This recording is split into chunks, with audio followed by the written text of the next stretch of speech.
একেবারে সমাজশ্রী দেখো বারুইপুরের ছায়া একেবারে মালদা এসে পড়েছে।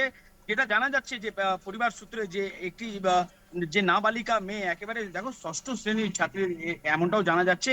সেই বাড়ি থেকে একেবারে ফুসলে নিয়ে গিয়ে সেই বাড়ি অন্য বাড়িতে একটা গিয়ে তাকে ধর্ষণ করে, এমনটাই অভিযোগ। আর যে অভিযুক্ত একেবারে তার নাম হচ্ছে শেখ রবিউল। আর তিনি দেখো এই ঘটনা ঘটিয়ে দেওয়ার পর তিনি পূর্ণিয়া এলাকায় তিনি গা ঢাকা দিয়েছিলেন। তারপরে বিশেষ টিম, পুলিশের একটি বিশেষ টিম গঠন করে তারপরে সেখান থেকে সেই অভিযুক্ত শেখ রাবিউলকে গ্রেপ্তার করা হয়েছে। আর এই গোটা ঘটনাকে ঘিরে একেবারে চাঞ্চল্য ছড়িয়ে পড়েছে ইংরেজ বাজার শহরের দেখো যদুপুর এলাকায়। আর এই ঘটনাকে ঘিরে চাঞ্চল্য তো ছড়িয়েছে।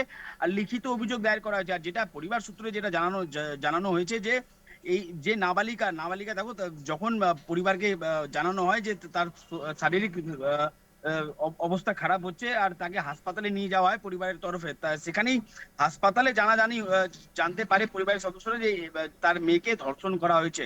আর তারপরেই সেই যে নাবালিকা ষষ্ঠ শ্রেণীর যে ছাত্রী, তিনি পরিবারকে সমস্ত সবকিছু জানানো হয়। তারপরে পুলিশ তদন্ত শুরু করে। তদন্ত শুরু করার পর একটি বিশেষ টিম গঠন করা হয়। তারপরে সেই অভিযুক্তকে গ্রেপ্তার করে আজকে মালদা আদালতে তোলা হয়েছে সেই অভিযুক্তকে। আর সেই অভিযুক্তকে 7 দিনের পুলিশি হেফাজতের আবেদন জানানো হয়েছে পুলিশের তরফে। প্রশাসনের তরফ থেকে এই মুহূর্তে দাঁড়িয়ে কি প্রতিক্রিয়া, এবং আগে থেকে কেন কোনো তৎপরতা নেই?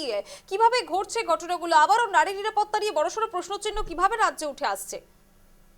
একেবারে সব থেকে বড় প্রশ্ন চিহ্ন উঠছে। তবে দেখো পুলিশ তদন্ত শুরু করেছে, লিখিত অভিযোগ জমা পড়েছে, অভিযুক্তকে গ্রেপ্তারও করেছে। তারপরে দেখো 7 দিনের যে পুলিশ হেফাজতে আবেদন জানানো হয়েছে পুলিশের তরফ থেকে, তাকে জিজ্ঞাসাবাদ করা হবে। আর এই গোটা ঘটনার মধ্যে আর কারা কারা জড়িত আছে কিনা সমস্ত দিক খতিয়ে দেখছে মালদা জেলা পুলিশ প্রশাসন।